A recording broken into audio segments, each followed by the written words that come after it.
breaking news. Good evening and welcome to CPS TV News at 6. Today we're going to be discussing Google's recent announcement just earlier today about the official release of the driverless car.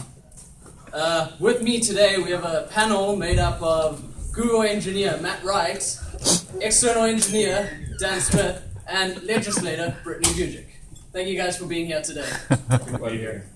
Firstly, to start off, let's have some look at earlier footage of Google's announcement by the CEO. Google prides itself in having the very first self-driving car on the streets. Google has taken initiative to make safety the #1 priority on our list. Your safety is our concern. We have had engineers work day and night on our product to ensure that this vehicle is the safest vehicle that it can be. Great. Big push for safety, clearly.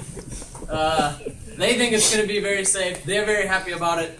There's been protests outside the Google building, and we're going to cut now to, we have a protester there, Jeff. Could you tell us a bit what you think about this? Do you have some other views? Yeah, hi Thomas. I was going to tell you right off the bat that I don't like this CEO fella.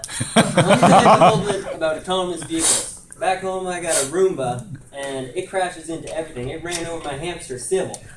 So, let me ask you this question. What happens when my little daughter runs out on the street and a Google car is driving down the street and it's got to either hit my little daughter or swerve and hit, I don't know, oncoming traffic or a tree or something, kill everybody inside the car? It's ridiculous. I don't trust them. I think they should all go in the garbage can. Yes, thank you, Jeff. Bringing up some great points.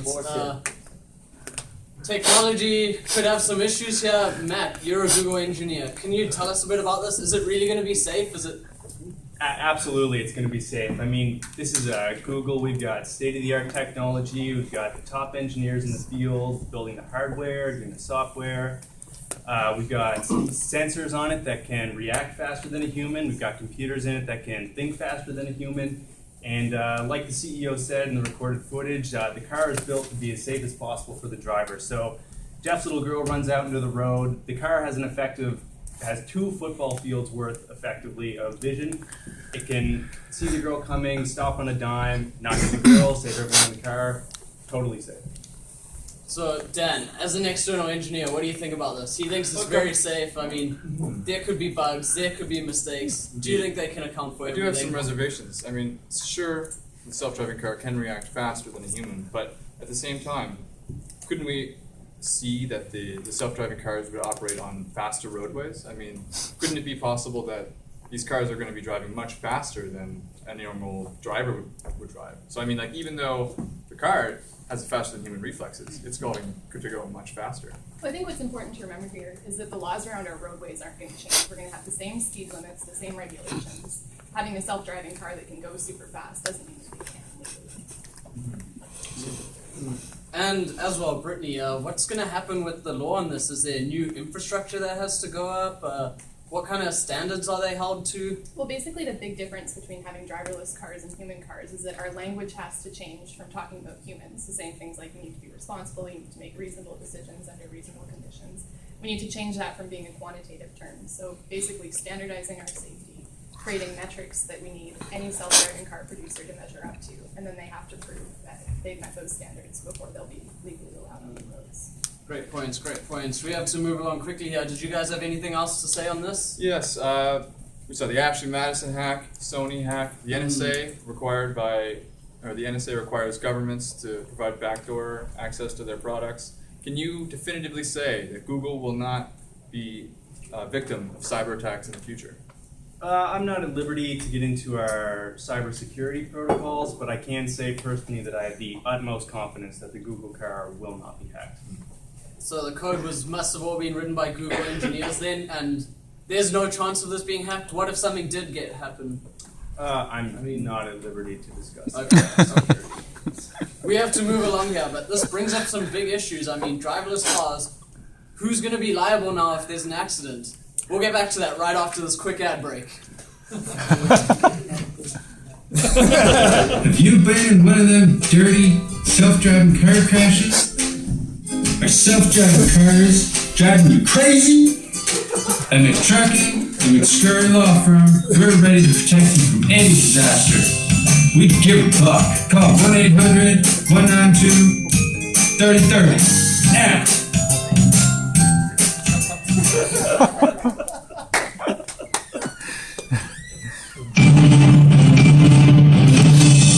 And welcome back. We've just been talking about the driverless car that's just been released by Google today.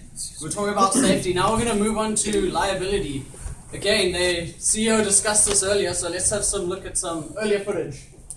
See, at Google, we have full confidence in our product. We will be reliable for any malfunction caused by our self-driving car.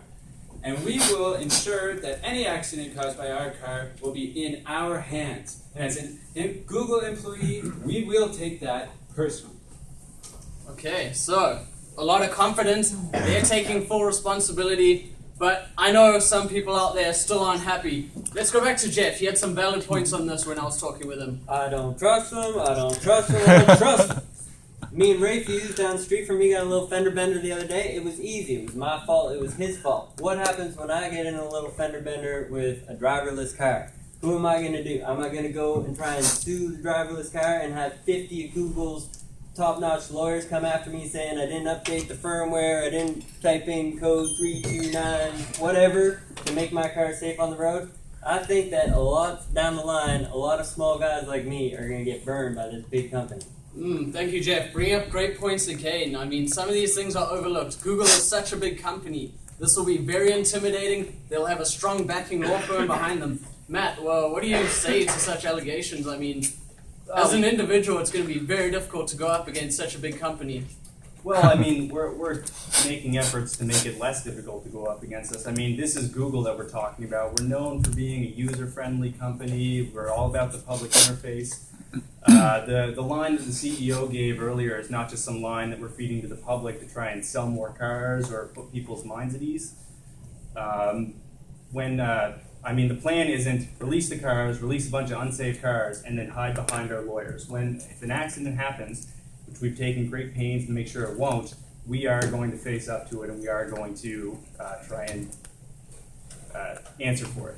All right, so taking full responsibility there, because I mean, people want to face behind someone to be held accountable for such incidents. So you, as the engineers, are taking personal responsibility for that then and owning up to it. Dan, you had something about that. Indeed, we saw recently with the Volkswagen scandal that the upper management point the blame on the engineers. So you're taking one on your back for this one now. Well, absolutely. I mean, first of all, at Google, we know about Volkswagen. We like to think we hold ourselves to a higher standard than Volkswagen apparently does. But yeah, I mean, we work there. We're building these cars. We know that the things that we're building are going to be out on the roads and people are going to be in them. So we do take the safety of the people in these cars personally. We take personal responsibility, and we feel personally responsible for these drivers. If I could, Brittany, what is the new laws and legislation set up? How is it going to handle such situations? Well, I think it's important to remember that the amount that Google would have to pay out in insurance claims is not insignificant, even if you're a $300 billion company like Google. Last year, insurance companies paid out about $215 per insured car, and with 200 million cars on the roads, that's $54 billion a year. So if they're not meeting these safety standards that they say they will, they'll soon go under. It's not a sustainable business. So it's a big financial burden on their back if there's issues. Dan, as an external engineer, how do you think this affects competitors or other ideas? Well, I mean, it is important to think, like, we are talking about the Google self-driving car coming out today, but perhaps next year, perhaps 5 years down the line, at what point do we start retrofitting our existing car fleet to become driverless? That is a huge untapped market of currently driver cars, if you could say. I guess the question then is, if you're introducing a car that is both the car and both the self-driving mechanism, how do the laws change so that some person who creates their own driverless car, are they under the same sort of rules Yeah, for getting onto the absolutely. road? Like, we have safety standards in place for what we consider roadworthy for any car. So if somebody goes and retrofits their car with a guidance system, they would have to pass the same safety test that a driverless car marketed by some company would as well. So these new laws have been set up. Any driverless car now, any manufacturer could ideally make a car and get out there, but they would have to pass these safety tests. And accept the responsibility for mistakes that I made. So what happens, Matt, if then someone comes up with a modification and now it's better for the driverless car from Google, they want to add this modification to their car? What can you say to that? To add hardware from our car to their car, is that? No, to improve on their car. Someone comes out with third-party software or hardware additions. Oh, well, I mean, the Google self-driving car is intended to be totally self-contained. We don't have plans right now to allow any kind of third-party software or hardware to be implemented. It's easier for us to meet safety regulations if we're doing the design work. And again, ourselves. that modification would have to go through the test to prove that it's safe to put on the road. So, very restricted then. Could be possibly monopolizing the driverless car industry. That brings up some big social issues, which we'll segue into right after another ad break. Do you feel that Google has steered you the wrong way? Here at Timmy McDickies and Associates, we are ready to protect you. Don't be a bug on the side of Google's windshield. Call me now.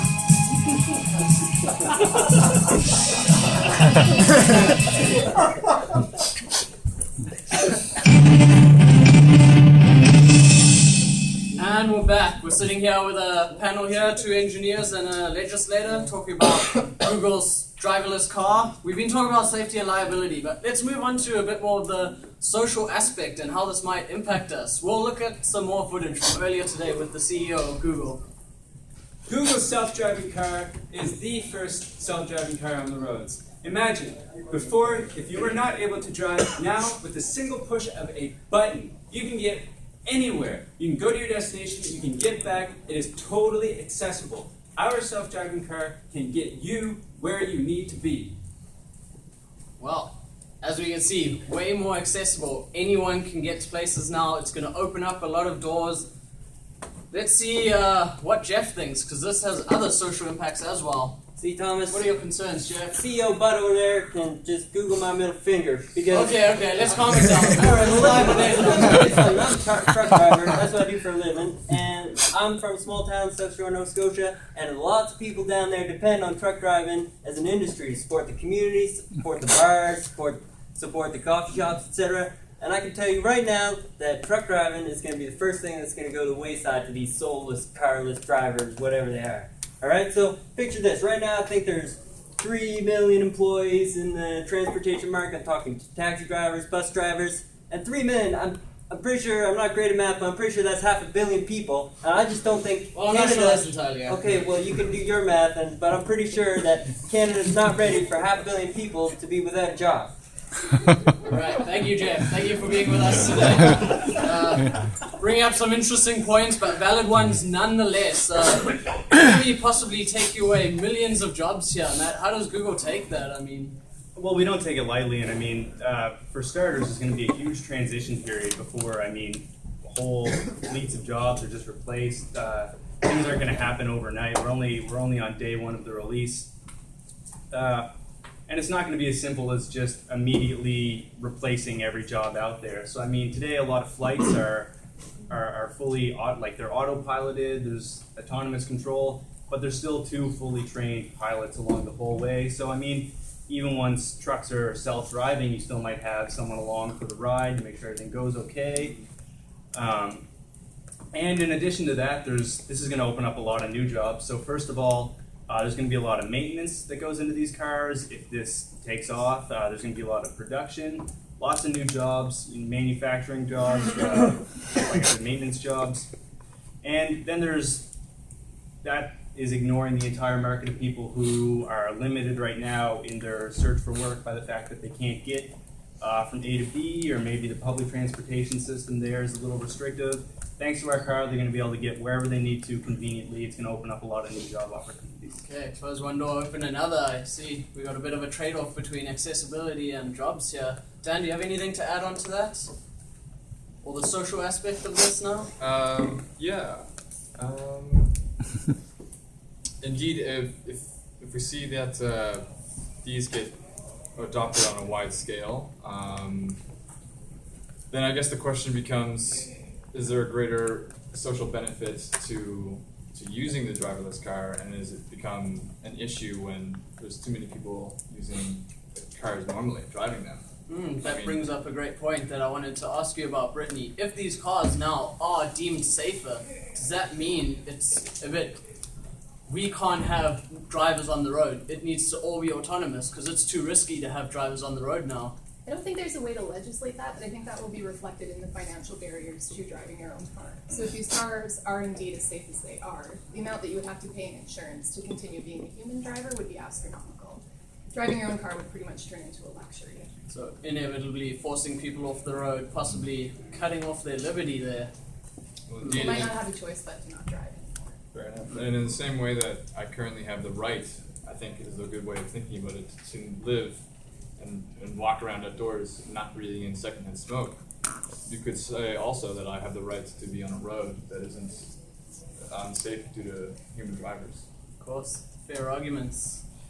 Did you guys want to open up? Did you guys have any last comments to say on this? Yeah. Well, I think I'd like to open up the lines now to our viewers out there. We got some questions. Based on our discussions today,